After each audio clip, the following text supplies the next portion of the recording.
Hello everyone, this is Eliana Marzan from Cherishurmemories, and I came here to share with you guys a little card that I made.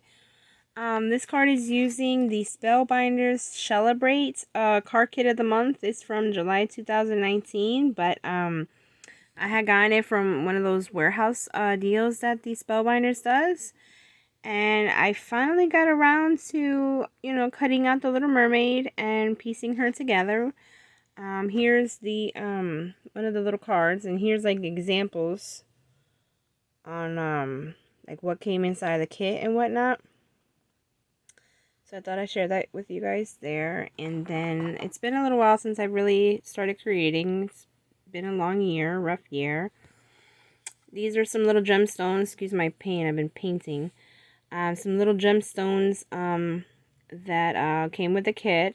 This is the paper from the Celebrate collection. She's the mermaid. I added a little bit of white for the eyes and on the starfish. Here's one of the little die cuts, and I put some, what is that called? Some stickles. Diamond stickles on the starfish to pop it, and it says, "I'm doing this," and I put a little bit on the tail. And a little bit with my my white pen around the edges to kind of give it like a tiny border. You can see there. So anyways, I hope you guys are all doing good, and I should be back with some more projects coming soon. Thank you everyone. Bye.